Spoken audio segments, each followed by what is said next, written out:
Sou o desembargador Roberval Bellinati, primeiro vice-presidente do Tribunal de Justiça do Distrito Federal e dos territórios. A primeira vice-presidência tem a responsabilidade de cuidar da memória institucional do tribunal, da memória dos servidores, dos magistrados. Hoje, dia 11 de dezembro de 2025, quinta-feira chuvosa na capital da República, temos a honra de receber aqui no programa História Oral o eminente juiz de direito, Dr. João Paulo das Neves, um grande magistrado do nosso tribunal. João Paulo das Neves nasceu em 29 de novembro de 1961 em Brasília. Muita gente nasceu fora de Brasília, mas o João nasceu em Brasília. 29 de novembro de 1961, fazendo as contas, 64 anos. Jovem magistrado. Jovem. O João Paulo das Neves é filho de Abadia Francisca das Neves. Graduou-se em Direito em 1986 pelo Centro Universitário de Brasília, FEUB.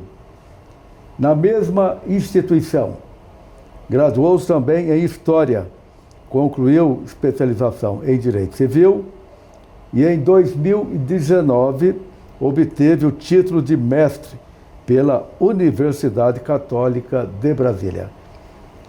Em seu primeiro emprego, em 1981, vejo aqui no seu currículo, ocupou o cargo de agente administrativo da Secretaria de Saúde do DF.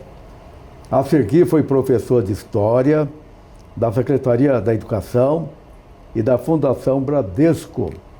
Atuou na advocacia e exerceu relevantes funções públicas, como defensor público e oficial de justiça do Tribunal de Justiça do Distrito Federal e dos territórios. Então, nós temos aqui um magistrado muito experiente.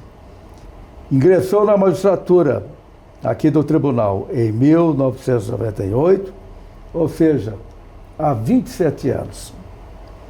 E ao longo de sua carreira, atuou em diversas áreas do direito, passando por varas criminais, cíveis, de família, de órfãos e sucessões e juizados especiais.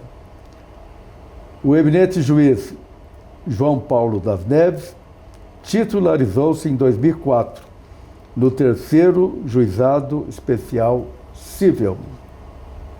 Em sua trajetória, exerceu também a função de juiz eleitoral na 12ª Zona Eleitoral do Distrito Federal e ocupou o cargo de diretor do Fórum Desembargador José Manuel Coelho, na Ceilândia, saudoso desembargador José Manuel Coelho. Paralelamente à carreira na magistratura, dedicou-se à docência, foi professor de Direito Civil de 2003 a 2018 na Universidade Católica de Brasília.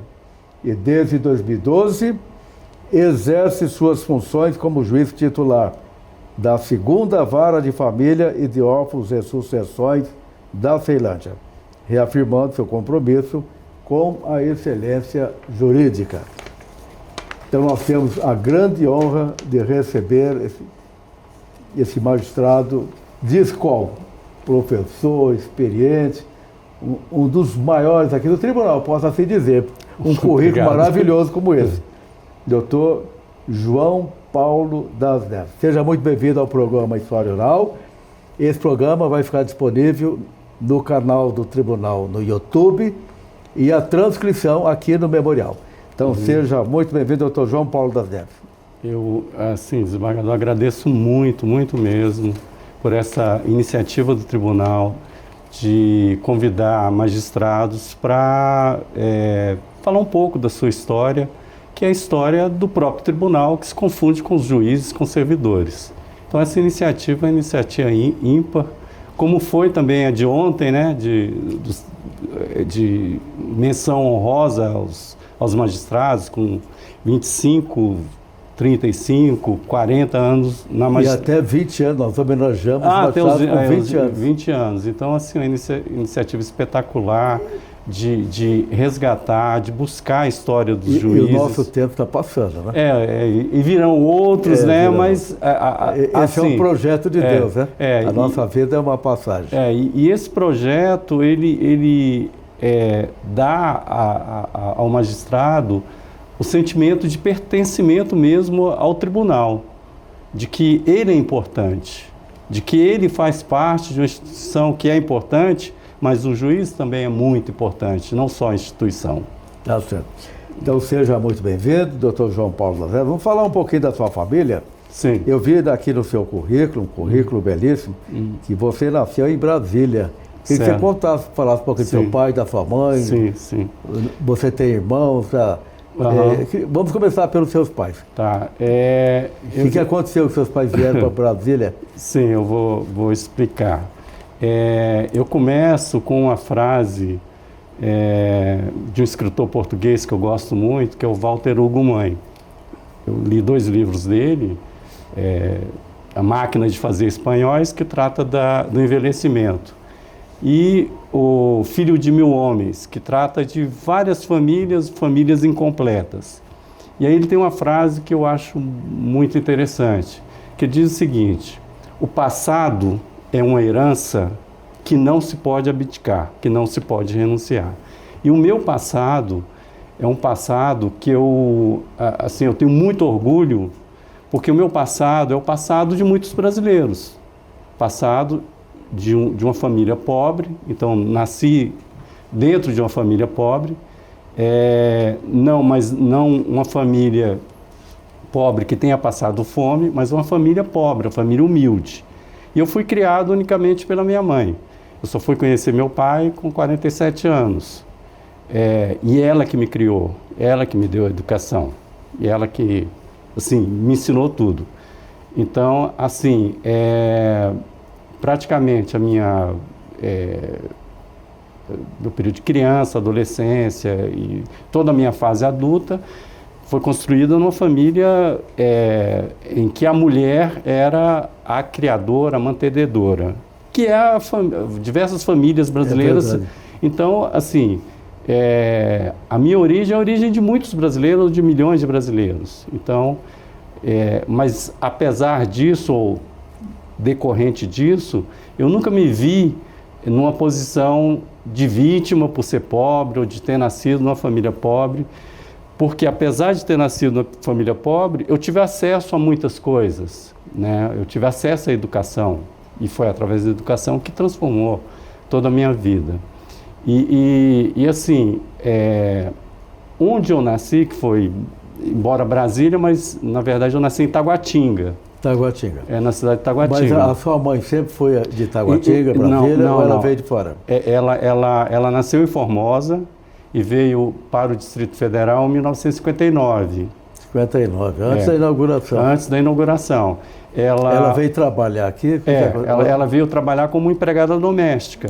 Sim. Ela era empregada doméstica, depois ela trabalhou como auxiliar de limpeza em escola, depois ela entrou para a Secretaria de Saúde, trabalhou como copeira, e da Secretaria de Saúde ela foi para a Secretaria de Governo, e aí ela trabalhou aqui no Palácio do Buriti como copeira. Então, assim, a vida dela inteira, ela trabalhou assim, em funções relativamente simples. Então você nasceu em Taguatinga? Nasci em Taguatinga. E o seu pai, a história do seu pai? Aí o meu pai, que eu conheci só aos 47 anos, ele é baiano, de Feira de Santana, e aí depois eu conheci ele e acabei descobrindo que eu tinha 3 irmãos. Como é que ele teve um namoro com a sua mãe? Foi. Ele teve um relacionamento com a minha mãe. Não chegou a casar com ela? Não chegou a casar. Aí eles se separaram, e aí ele foi para São Paulo, de São Paulo ele foi para Feira de Santana. Lá ele se casou e teve 3 filhos. Então você tem 3 irmãos por Tem parte 3 de pai. irmãos que acabei tendo contato com eles. E da sua mãe, você tem quantos irmãos? Ou só você? Só eu, sou filho único. Sou filho único. Repete o nome da sua mãe. Abadia Francisca das Neves. Muito bem. A Abadia, né? Então, homenagem, parabéns à dona Abadia, né? Parabéns. Uma heroína, né? Conseguiu criar o filho, encaminhar bem o filho. Hoje é um magistrado, professor, um grande magistrado aqui do nosso tribunal. assim, é um orgulho para todos nós, né? Não só para sua mãe, para sua família, mas para o nosso tribunal. Temos uma pessoa que lutou para chegar aqui na magistratura do DF. Porque tem muita gente, eu pensava assim também, que a magistratura era... Quase impossível. Impossível, né? Impossível. Só quem fosse de classe média alta, que teria essa possibilidade de chegar à magistratura. E, assim, se bem que o meu ingresso eu passei por vários caminhos até... Estou vendo que você foi defensor público e oficial de justiça. Isso. Parabéns, muito estudioso, hein? Porque para passar desses concursos não é fácil. São concursos muito difíceis. Verdade. E assim, eu ingressei primeiro em Direito, e aí quando a minha mãe trabalhava na Secretaria de Governo, ela até me apresentou algumas pessoas que tinham formação jurídica, né? E a sua mãe, já que você citou de novo a sua mãe está aposentada, ela mora aqui em Brasília? Faleceu em 2010. 2010. Então, aí, a nossa homenagem à mamãe deve estar acompanhando lá do plano de Deus a sua trajetória. E essa entrevista também, né? Deve estar muito orgulhosa de você. Aí, assim, como eu sou de família pobre, eu tinha que trabalhar, né? Então, obrigatoriamente, eu tinha que procurar uma faculdade particular para poder trabalhar.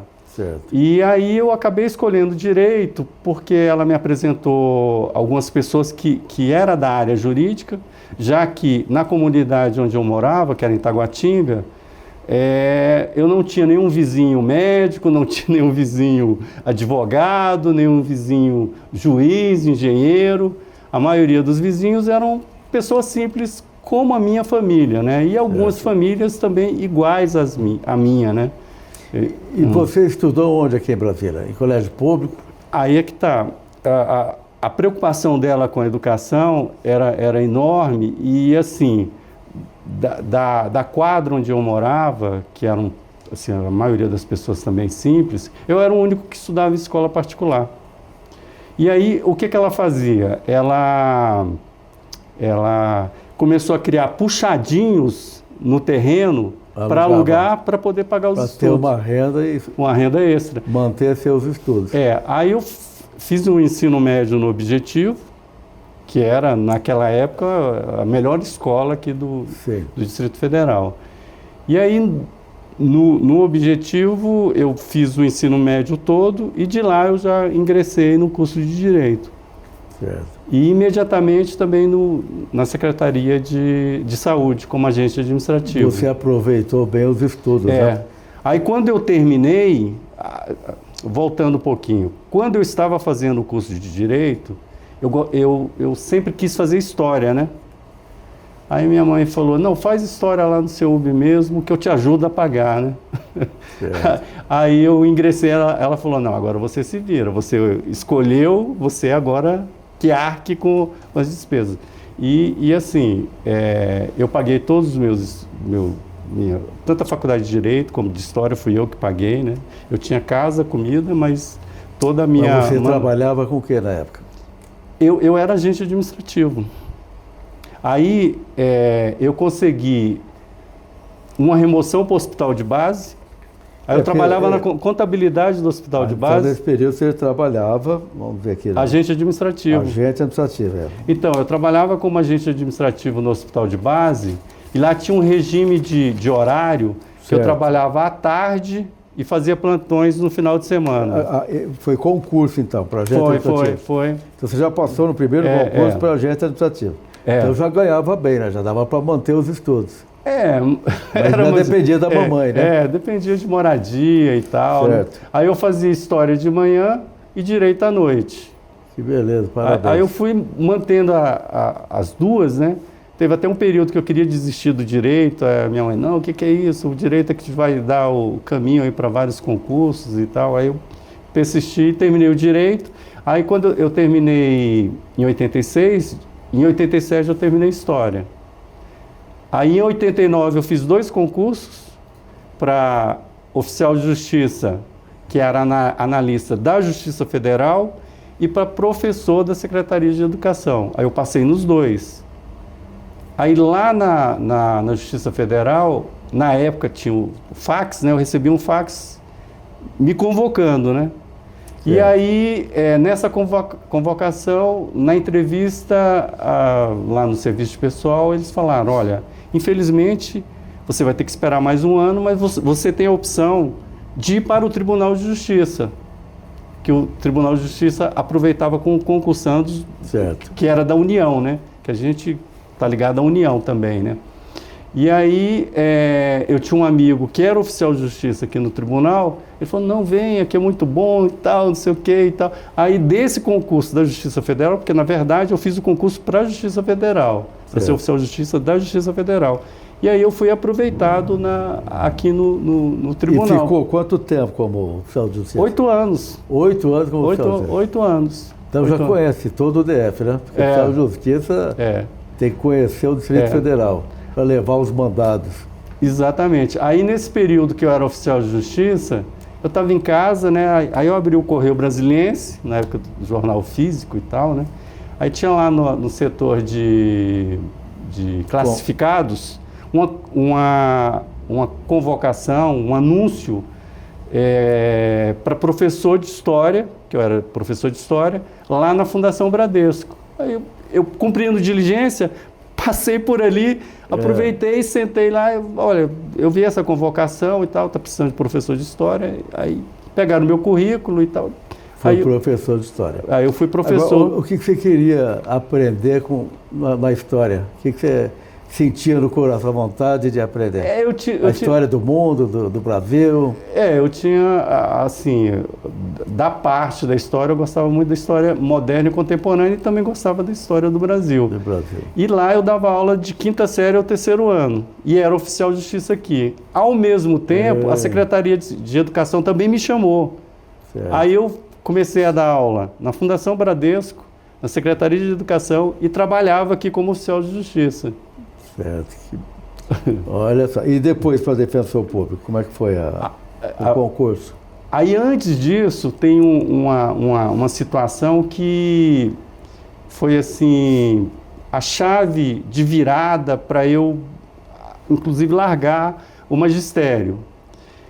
Todas as vezes que eu vinha entregar mandado aqui, que era no 9º andar, eu lanchava bem aqui na frente. Tinha um quiosquezinho de lanche. Aí eu vinha, entregava os mandados e depois eu ia para a escola para dar aula. Eu dava aula à tarde e à noite, né? E aí o rapaz que me atendeu olhou assim para mim, você é oficial de justiça? Eu sou. Mas você é formado em Direito? Porque na época o oficial de justiça, ele poderia ser de outras áreas, não só do Direito. Naquele período exigia-se o curso superior ou não? Exigia. Porque houve uma fase que não precisava de curso superior. Não, exigia qualquer curso superior. Hoje é só Direito, mas naquela época... Você lembra do início? Não precisava de curso no superior. início não precisava, mas quando eu fiz o concurso, já exigia. Mas não exigia ser bacharel em Direito. Poderia ser bacharel em Direito ou qualquer outra área de curso superior, né? Certo. Então eu estava lanchando e o rapaz olhou assim para mim, você sempre lancha aqui e tal, você é bacharel em Direito? Eu falei, sou. Aí ele, poxa, mas você não teria vontade de estar ali no ar-condicionado, trabalhando e tal, como juiz, como promotor? Aí eu fiquei pensando, falei, caramba, eu acho que está na hora de eu mudar a minha vida. Aquilo me deu um alerta e eu fiquei pensando durante a semana, pensando e tal. Aí eu comecei a fazer alguns cursinhos preparatórios, aí eu fui largando, aí larguei a Fundação Bradesco, pedi demissão, e aí na Secretaria de Educação... Então, aí nasceu no coração a vontade de se preparar para juiz. Exatamente. Mas eu achava, mas juiz é muito difícil, eu não vou conseguir passar, é muito difícil. Mas eu comecei a fazer alguns cursinhos preparatórios e aí eu fui na Secretaria de Educação para pedir demissão. Aí na época a diretora falou, como você é louco? Porque na época a Secretaria de Educação pagava muito bem para o professor. O professor na década de 90, né? O professor recebia muito bem na Secretaria de Educação. O salário é bom e tal, como é que você vai pedir demissão? Aí eu pedi demissão da Secretaria de Educação, saí da Fundação Bradesco e passei a estudar. Falei, agora eu vou estudar e aí estudava de noite. Vou enfrentar o concurso para a magistratura. Aí eu comecei a estudar para a magistratura, fiz alguns concursos também para promotor de justiça, inclusive no estado de Goiás, eu fiz concurso, passei, mas não cheguei à última fase. E aqui, aí eu comecei a fazer alguns concursos para juiz de direito. Só que eu tinha estagiado na Defensoria Pública, e na época que eu fiz o estágio foi com o desembargador Jair Soares. Sim, hoje é presidente do TRE-DF. Então, na época ele era promotor de justiça, não sei se você se recorda de que o Ministério Público teve um período que ele atuava como defensor público também, né? Então, eu estagiei muito tempo e eu tinha, assim, uma fascinação pela Defensoria Pública, porque a Defensoria Pública é o caminho para o pobre ter justiça, é o acesso do pobre à justiça. Então, aquilo me fascinava. Então, eu sabia que eu tinha dois caminhos, ou eu seria defensor ou eu seria juiz. Esses eram os caminhos que eu queria percorrer. Inicialmente, eu pensava muito em ser defensor, e foi o primeiro concurso que eu acabei ingressando como defensor, numa fase que eu estava passando nas etapas de seleção do curso da magistratura daqui. Você assumiu como defensor. Assumi, fiquei mais de um ano. Mais de um ano. Mais de um ano. Aí nesse período que eu comecei a atuar como defensor, e aí participando das audiências, contato com os juízes.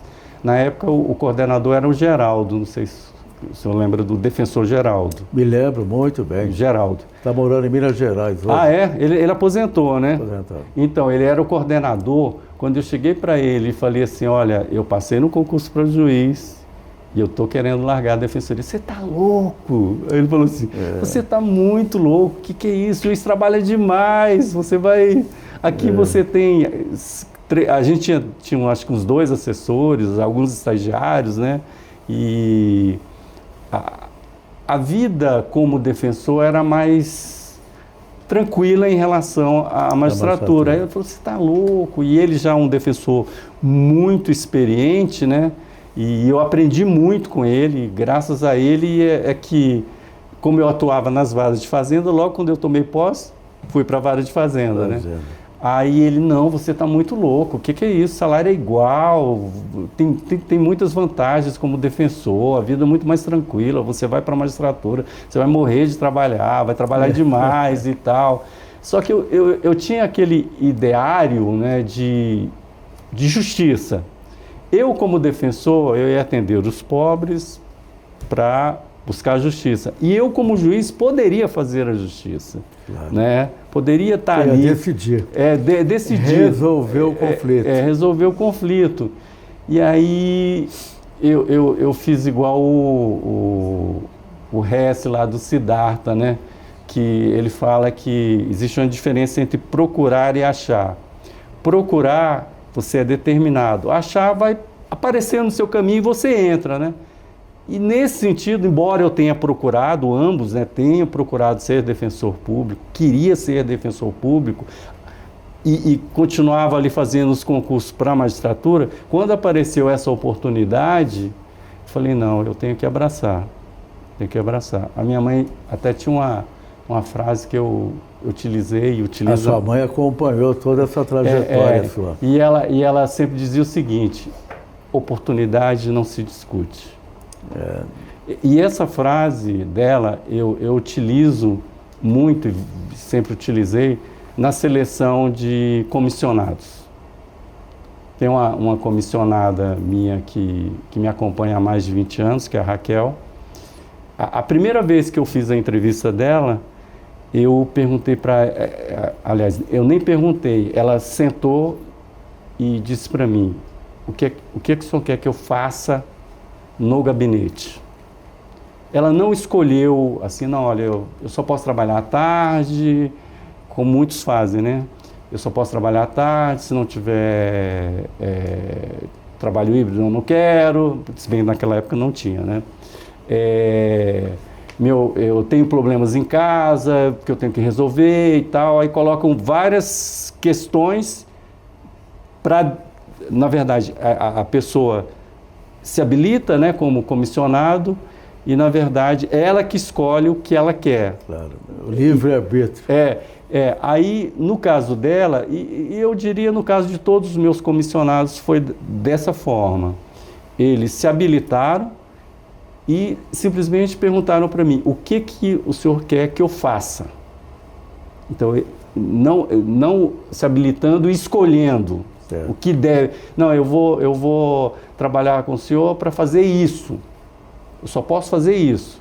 No caso dela e de outros comissionados que estão comigo, acho que o mais recente deve ter uns 3 anos, a maioria estão 10 anos, ela 20 anos.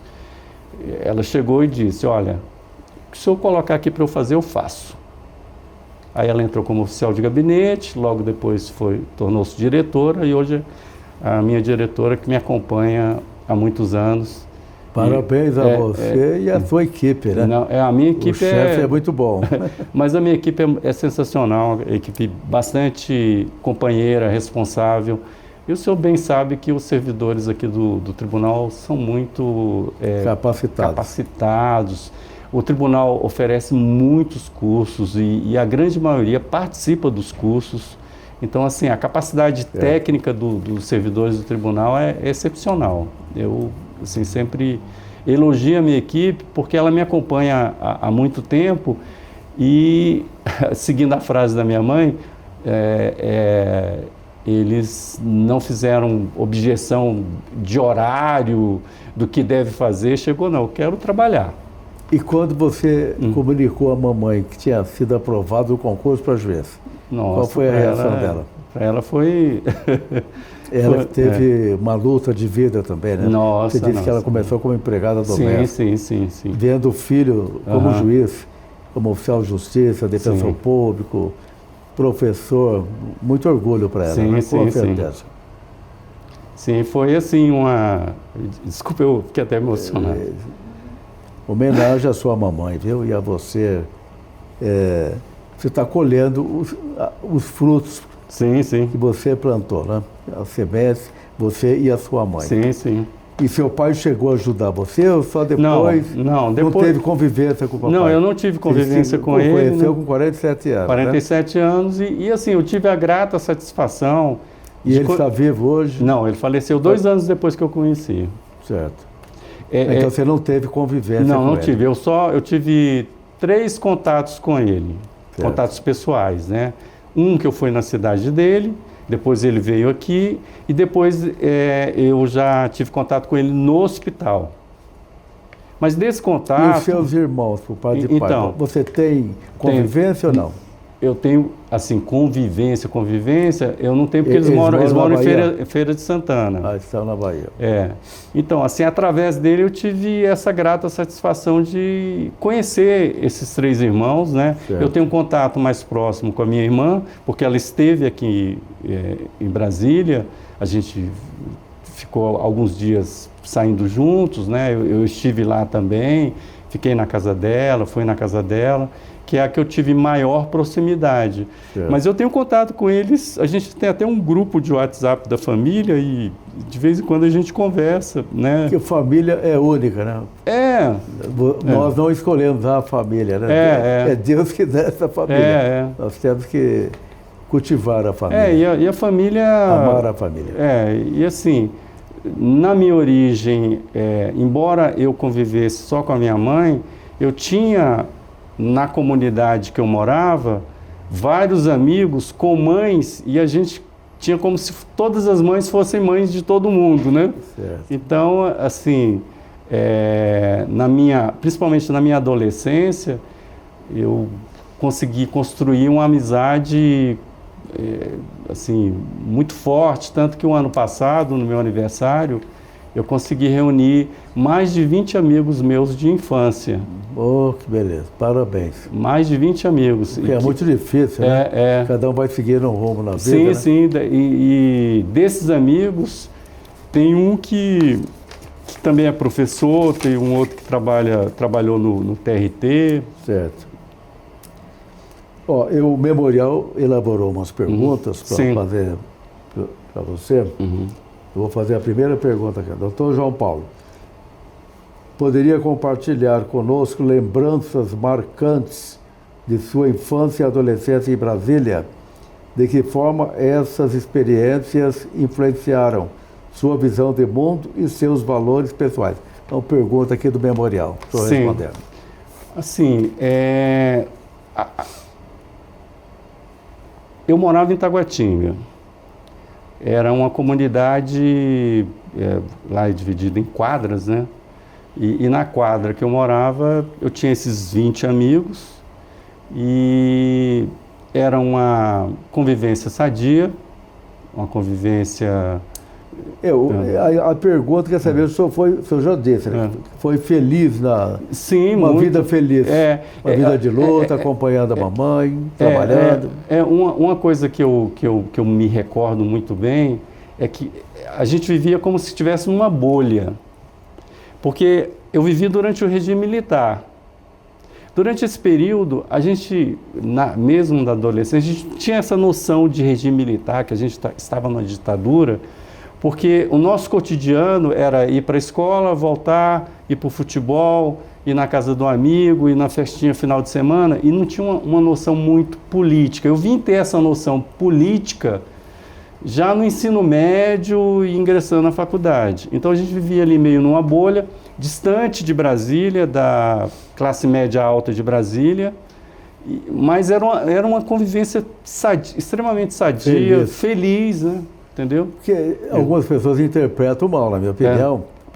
Algumas dizem assim, nossa, você sofreu tanto na vida. Eu costumo dizer o seguinte, não, por exemplo, às vezes fala comigo mesmo. Eu falo, eu nunca sofri na vida. Tudo que eu fiz na minha vida até hoje foi para o meu crescimento, para o meu conhecimento. Sim. Então, a vida é uma luta para todo mundo, seja rico, pobre. Sim. E assim, engraçado, muita gente pergunta para mim, você foi criado só pela sua mãe, tinha alguma discriminação? Ela sofreu discriminação durante um certo período, mas na comunidade que eu vivia não tinha discriminação nenhuma. Então você foi feliz, teve o amor da mamãe. Então, nenhuma discriminação. Você é maior do que tudo no mundo. O amor da mamãe. Tem até uma expressão que eu não gosto dessa expressão, né, que é mãe solteira, porque mãe é mãe. Mãe é mãe. Ninguém fala mãe casada, mãe divorciada. Né? Ou pai homoafetivo, ou pai solteiro. Mãe é mãe. E ainda criaram uma expressão que eu também não gosto, que é a mãe solo, né? Mãe sozinha. Né? Mãe é mãe, independentemente, né? Não existe filho só da mãe. Né? Filho é filho independentemente. E mãe é mãe, independentemente de ter casado ou não ter casado. Tem uma outra pergunta aqui do Memorial. Sua trajetória acadêmica é bastante rica, incluindo formações em Direito e História. O que motivou essa escolha dupla e como essas áreas se complementaram na sua vida profissional? Já falou, mas a pergunta aqui do Memorial. Sim, é engraçado que... Pode ressaltar a resposta. Tem um ponto que eu acabei não falando, né? Que, embora eu tenha ingressado no curso de Direito, eu tinha muita vontade de fazer História, né? Eu sempre tive fascinação por história, fazer história e tal. Achei até bacana o nome do trabalho que tem sido feito pelo tribunal, que é história oral, né? Que é um método de você buscar a história do tribunal através das entrevistas, né? Então, eu no ensino médio, eu pensava muito em fazer história. E aí... eu acho que eu não teria sido feliz se eu não tivesse feito história. Eu fiz história, dei aula, fui muito feliz dando aula de história, né? Mas aí continuei sendo professor depois, dando aula de Direito na Universidade Católica, né? Que eu dei aula durante 15 anos, eu acho. Muito bem. Então vamos aqui a mais uma pergunta do Memorial. O senhor ingressou na magistratura do tribunal em 1998. Como descreve os desafios e aprendizados dos primeiros anos? Houve algum momento decisivo que contribuiu para moldar seu estilo de atuação como magistrado? Então, mais uma pergunta do memorial. É uma pergunta interessante, porque como eu fui defensor público e atuava nas varas de fazenda, na época a gestão dos magistrados era feita pela presidência. E aí a presidência entendia que, como eu tinha essa experiência em vara de fazenda, deveria ir para a vara de fazenda. E eu fui para a vara de fazenda. E, por coincidência, eu conhecia hoje o desembargador Camanho, e ele, eu acho que me serviu de modelo, de técnica, de magistrado, e ali trabalhando com ele, auxiliando. Eu fiquei quase 2 anos na segunda vara de fazenda, né? E ali foi realmente um aprendizado, porque a vara de fazenda, ela atua contra o poder público, né? São ações normalmente contra o poder público, então são ações que envolvem muitos interesses e há muitas pressões e eu acho que trabalhar com o desembargador Camanho, que era juiz lá... Uma boa experiência. Nossa, foi assim, a experiência sensacional. Eu tive aulas com ele auxiliando. Que bom.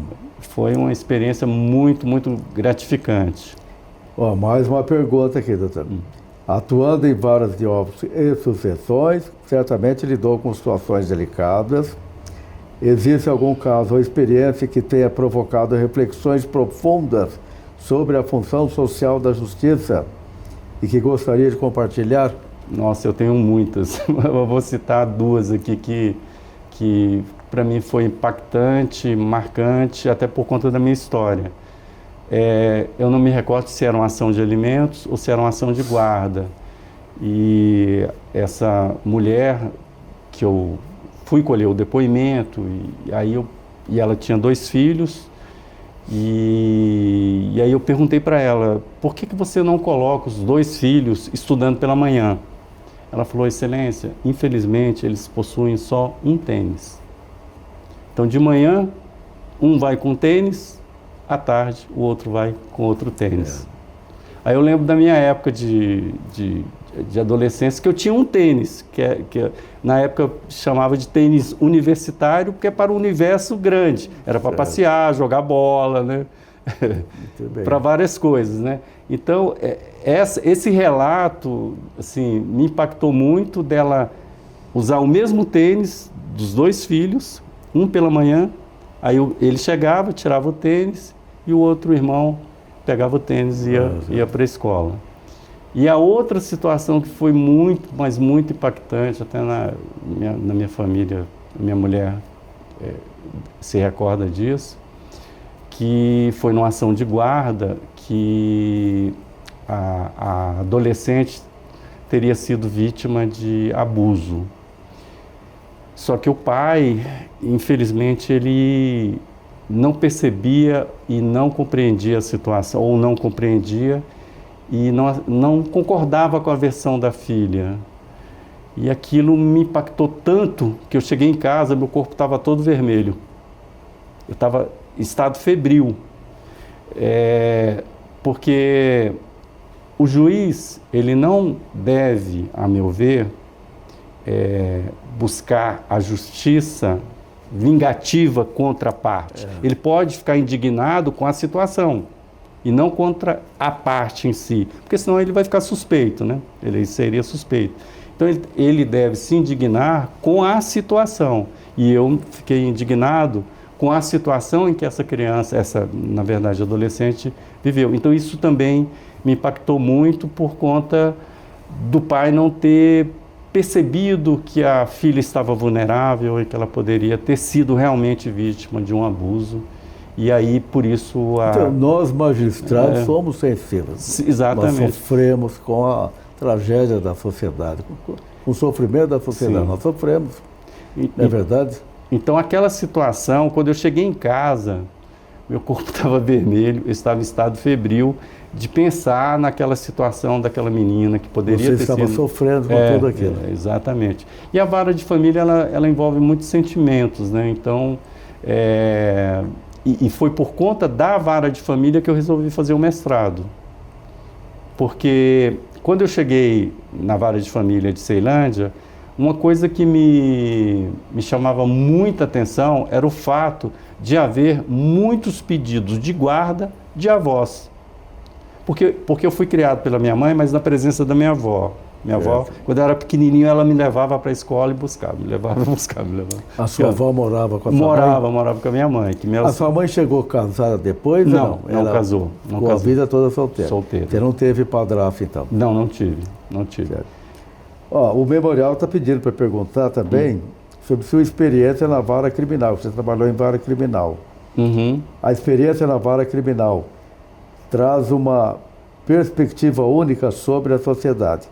Quais foram os principais desafios enfrentados na vara criminal, nessa área criminal?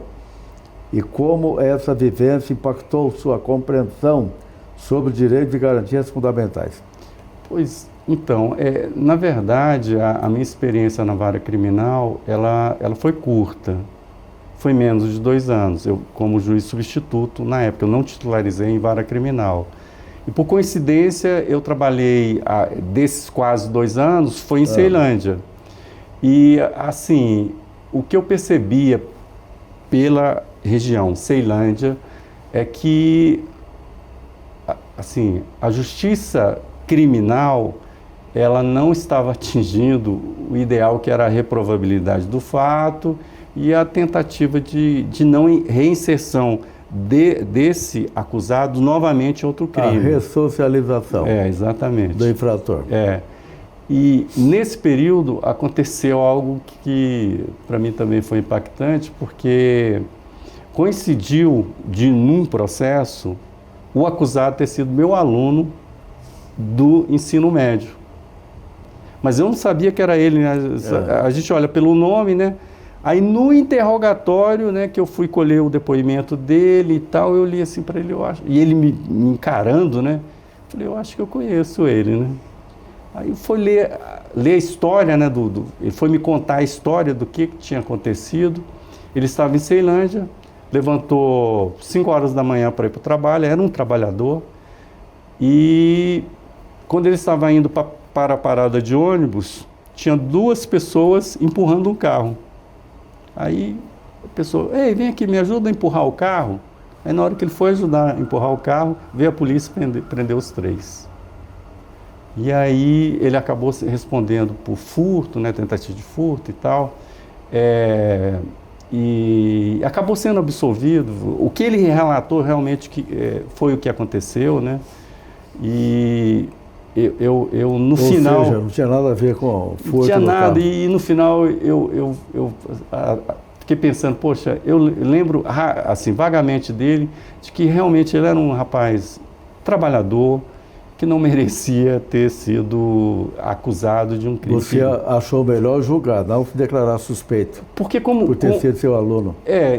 Eu fiquei nessa dúvida, julgo ou não julgo.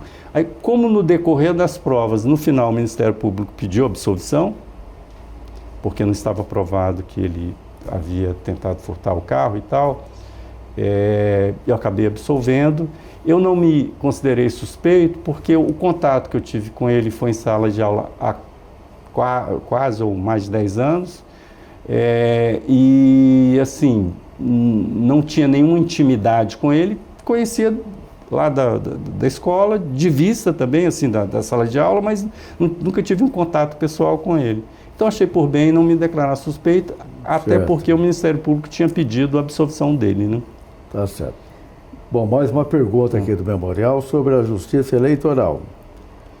Quais lições considera mais relevantes da justiça eleitoral no período que você trabalhou como juiz eleitoral? Então, eu trabalhei na justiça eleitoral em 2 períodos distintos.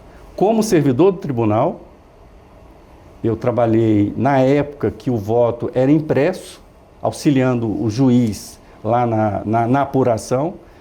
O senhor deve se recordar que no voto impresso... Eu trabalhei em quase todas as eleições. Então, voto impresso assim... Inclusive no TRE, eu fui presidente do TRE durante 2 anos. nas últimas eleições. O que eu percebi? Primeiro, a Justiça Eleitoral do Distrito Federal é muito organizada, muito organizada. Segundo ponto, que eu acho importante eu até relatar aqui, a urna eletrônica é muito melhor do que o voto impresso, não tem nem comparação. Na época do voto impresso, eu tive a experiência de trabalhar na apuração, a gente começava às 17, 18 horas e até o dia seguinte com inúmeras impugnações de votos. Sem falar das brigas entre os fiscais. Então tinha aqueles coordenadores lá de partidos, olhava na hora de que ia fazer a contagem do voto, se tivesse qualquer um pontinho fora, está impugnado essa voto nulo. Voto nulo e tal, e voltava, e era quase que 24 horas de apuração. Com a urna eletrônica, existe sim uma grande segurança. Quando a urna sai da zona eleitoral, ou até lá da escola, tem um juiz presente, tem um mesário lá presente, tem policial presente, então não é uma coisa às escondidas, é uma coisa extremamente segura. Então, assim, eu não vejo o porquê de questionar a urna eletrônica.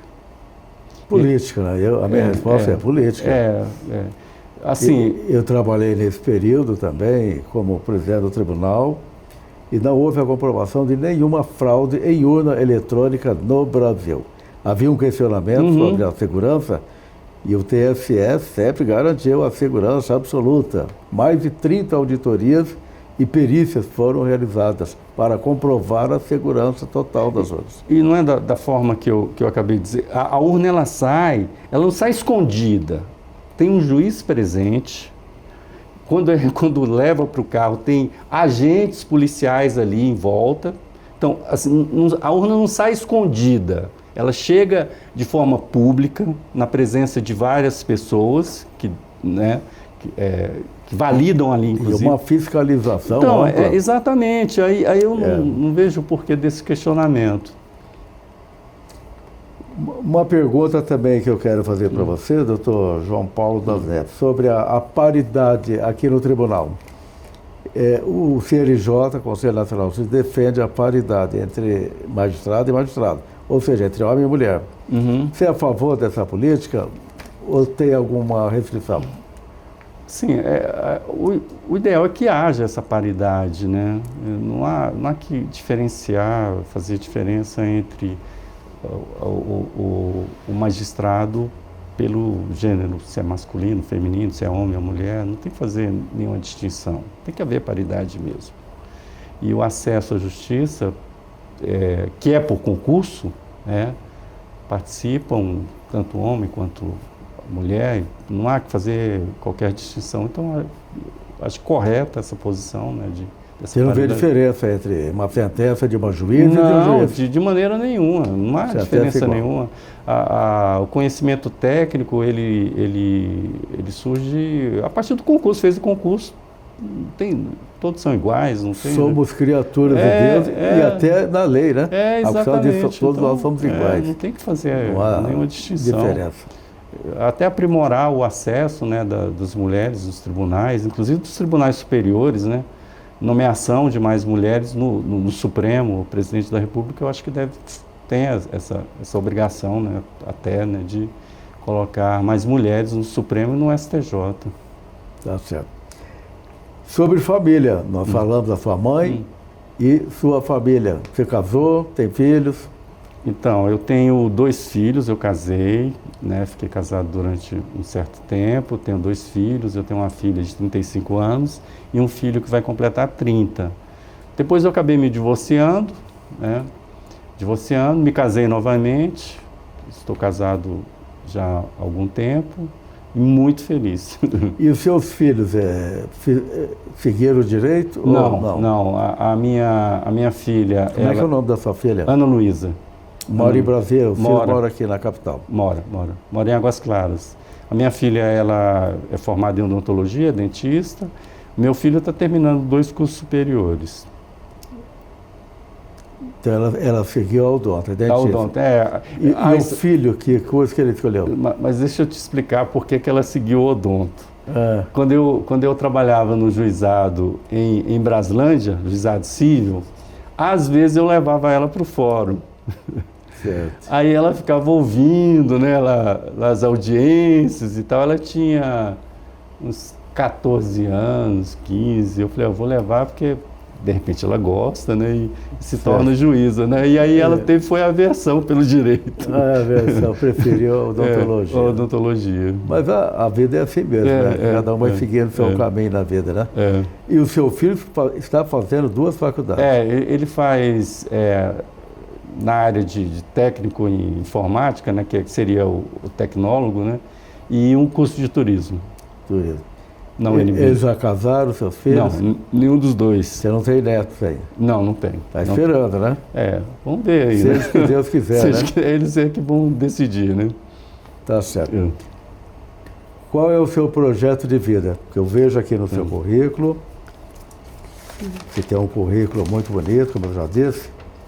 Você tem 64 anos, então, de acordo com a nossa lei hoje, você ainda tem mais 11 anos de tribunal.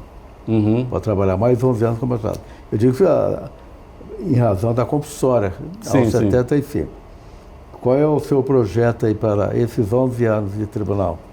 Pois é. Você tem algum projeto de aposentadoria ou pretende ir até o fim? Não. Pretende mudar de jurisdição? Porque eu vejo que você está na segunda vara de família e de office lá da Ceilândia. Então. Você já pensou nisso? Projeto daqui para frente? Eu tenho alguns projetos, né? Eu fiz o mestrado, como eu havia dito, fiz o mestrado por conta de uma situação que eu identifiquei em Ceilândia, que era a questão da guarda para avós. E aí, nesse mestrado, eu fiz uma pesquisa de campo, entrevistei 800 alunos de escola pública. Porque eu fiquei curioso, por que tantos avós ficam buscando a guarda de netos, né? Então, a partir desse mestrado, o meu projeto é fazer um doutorado e no tribunal, de um ano para cá, embora eu esteja numa vara que eu gosto muito, estou pensando, né? Talvez ir para a turma recursal, quando surgir a oportunidade. Mas onde eu estou, na segunda vara de família, a vara está super organizada, tá assim... Assim, eu acho que eu nunca estive tão feliz num local de trabalho como eu estou agora. E na sua antiguidade, você chega ao tribunal, já fez esse cálculo? O meu número é 49, né? Então, desses 49, tem alguns que já estão no tribunal, tem uns que estão na turma recursal. Assim, como desembargador? Como desembargador, eu acho... Pelo tempo pela antiguidade, tem chance de chegar? Eu acho que não. Eu acho que não, porque os que estão à minha frente são muito jovens, né? Então, eu acho bem difícil. Mas para a turma recursal, eu acho que é possível. Eu tenho até pensado nessa hipótese da turma recursal. Certo. Esse é o seu projeto, continuar. Seja o que Deus quiser, né? Deixa a vida me levar, né? Como aquela diferença que o Hesse lá do Siddhartha faz entre achar e procurar. Se vier a oportunidade, vou analisar e se eu for feliz ou me sentir feliz estando na turma recursal... Tá certo. Nós temos mais uma pergunta aqui do memorial.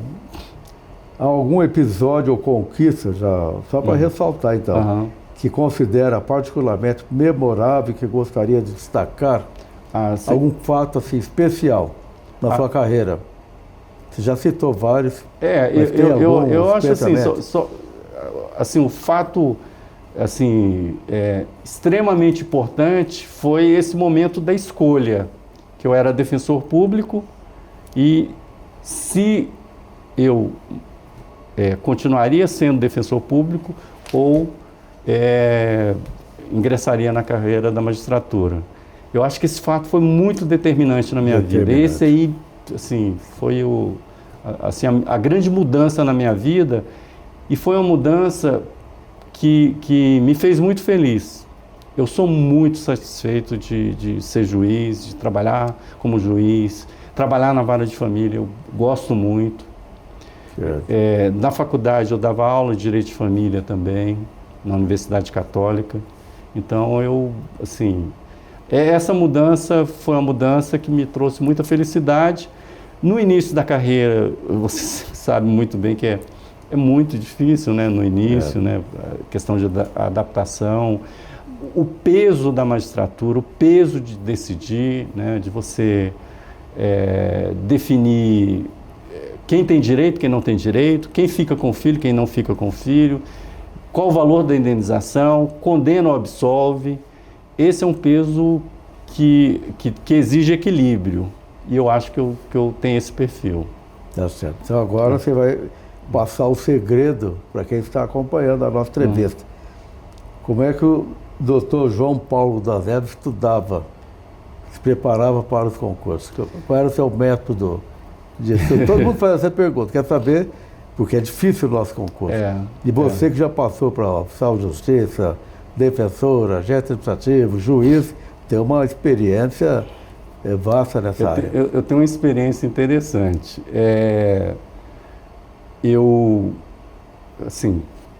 Talvez seja diferente do que você já tenha ouvido, né? Para memorizar os artigos, eu lia e gravava em fita cassete, que na época era fita anos 90, né? Fita cassete. Eu gravava, e aí eu tinha um gravador pequenininho, e aí quando eu ia fazer caminhada eu ouvia, repetindo. Não perdia tempo fazendo caminhada e ouvindo. Colocava o fone de ouvido, então eu lendo os artigos, eu lia e gravava com a minha própria voz, né? E colocava em fita cassete. Aí ia fazer uma caminhada, colocava a fita e ficava ouvindo. Ia sair de carro, ligava, colocava lá no toca-fitas, né? E ficava ouvindo. Esse era um método. Você gravava e depois ficava ouvindo. Ouvindo, repetindo. Então, esse era um método. Esse era um método. Fazia resumo também das matérias? O outro método, que aí eu tinha um colega, um amigo que estudava comigo, que hoje ele é delegado, a gente pegava os pontos do concurso, na época acho que tinha 12 pontos, e a gente dividia e cada um fazia um resumo, e depois fazia uma apostila, com resumo de cada ponto.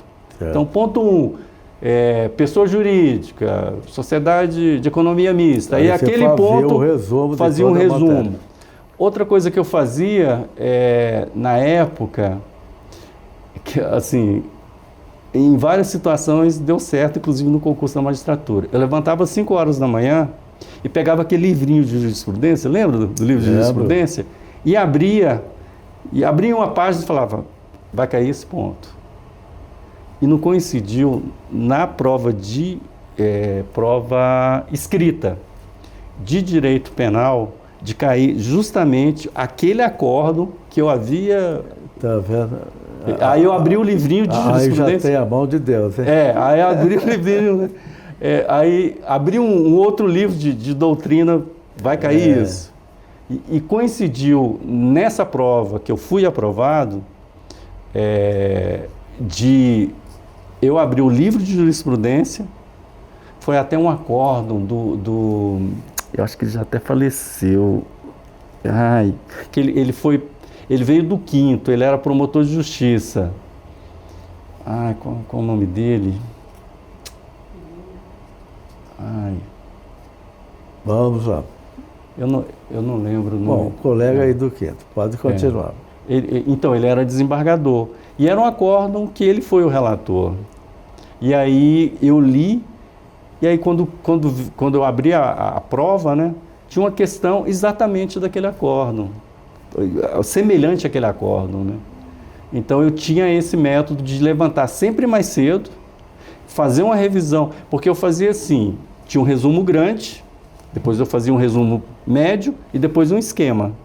Então tinha um resumão, que era a apostila, certo, que era ponto por ponto, que eu dividia com esse amigo, e depois eu fazia um resumo médio e o resumo esquema, que era que eu chegava para fazer a prova. E eu também tinha um método de não conversar com ninguém antes da prova. Eu não conversava com ninguém. Eu chegava no carro, eu só saía do carro para ir para a prova, qualquer que fosse, primeira fase, segunda fase, eu já ia direto para a sala. Você não ficava perguntando como é que foi a resposta, como é que você fez, o que você escreveu? Não, porque antes... Isso é comum, né? Termina a prova, todo mundo quer saber. Não, e antes da prova é muito comum. Você estudou o quê? Será que caí? Eu ficava ali, como jogador de futebol, concentrado para aquele jogo. Então não tinha contato com ninguém. Aí eu tinha esse método também de não ter contato com ninguém antes de cada prova. Certo. E também antes de cada prova, levantar às 5 horas da manhã, 4, 5 horas da manhã, fazer uma revisãozinha e fazer a prova. Então eu não gostava de, como eu já vi muita gente fazer, um dia antes você relaxa, fica tranquilo, não sei o quê. Eu não conseguia ficar relaxado, então eu ficava sempre concentrado. Então, porque deu certo, né? Você foi aprovado, defensor, oficial de justiça, agente administrativo, foi aprovado no concurso para o juiz. Esse método funcionou. Eu acho também que funcionou porque eu fico disperso assim, com muita facilidade. Então, eu tenho que estar concentrado. Então, em audiência, quando eu estou colhendo depoimento, eu tenho que ficar olhando para os olhos da pessoa, para o rosto da pessoa.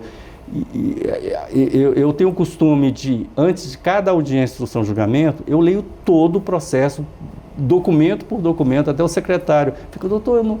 Porque o meu secretário, que é um super secretário, né? Eu digo que ele é um super secretário, ele faz um resumo do processo para mim.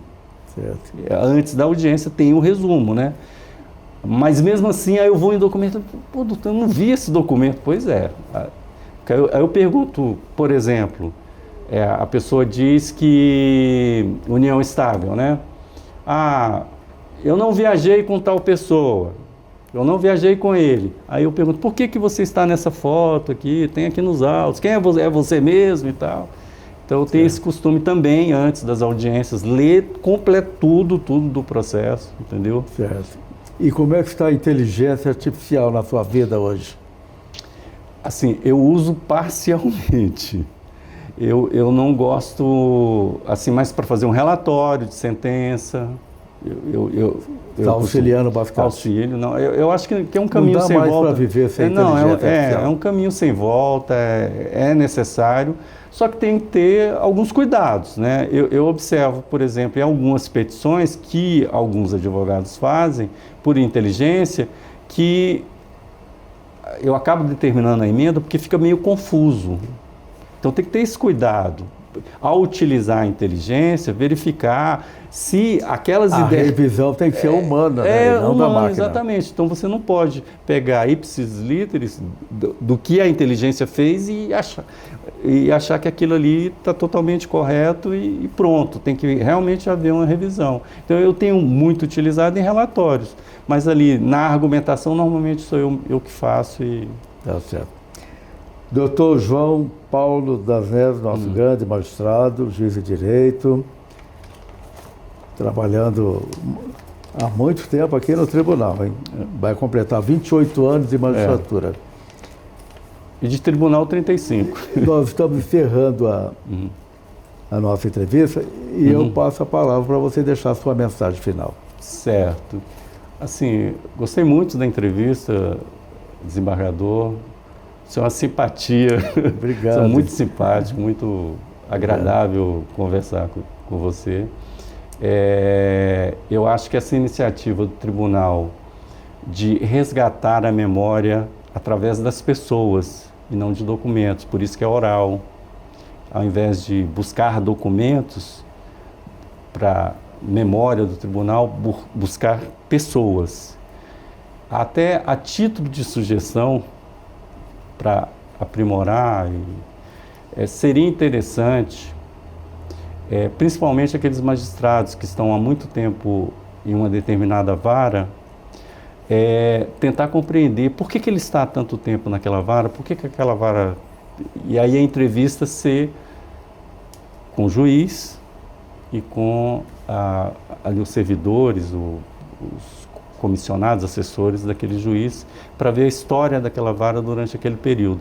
Porque eu sou do tempo, quando eu ingressei no tribunal, do juiz ficar pelo menos 5 anos na vara, né? Hoje há uma movimentação um pouco maior, cada um seguindo seus próprios interesses, e eu acho que até para o trabalho, para o jurisdicionado, para os advogados, o ideal é que o juiz fique mais tempo na vara, né? E principalmente se está fazendo um bom trabalho, continuar fazendo aquele bom trabalho. Então, tentar compreender por que aquele juiz está há 10 anos na vara, como é que funciona aquela vara. Então, a entrevistas poderia até ser um pouquinho mais ampla. Um outro modelo, né, e tal. Mas esse modelo criado pelo tribunal é um modelo muito interessante, história oral, né? Tem matriz, inclusive, na história oral dos indígenas, né? Que passava a história, os costumes para os membros da tribo através da oralidade, né? E esse método é um método excelente para resgatar a própria memória do tribunal, né? Como o senhor falou no início. Daqui a 10 anos está registrado aqui esse momento, é um momento histórico. Falei demais, falei até 100 anos, né? Falei para você, daqui a 100 anos você vai ver sua foto aqui para gravação. Talvez os meus netos, né, bisnetos, né? Isso mesmo. Olha, muito obrigado, Dr. João Paulo das Neves. Eu que agradeço. Parabéns pela belíssima história de vida. Muito obrigado. Parabéns à sua querida mamãe que está no céu acompanhando o seu trabalho, a sua vida, a sua família. Parabéns aos seus assessores que estão aqui presentes no Memorial do Tribunal de Justiça. Sucesso maior ainda para você. Obrigado, sucesso e muitas felicidades. Obrigado. E o Tribunal se orgulha muito de Vossa Excelência. Muito obrigado. É um orgulho para o Tribunal, um bom exemplo para todos nós. Obrigado. Parabéns, viu? Obrigado. Felicidades. Obrigado, muito.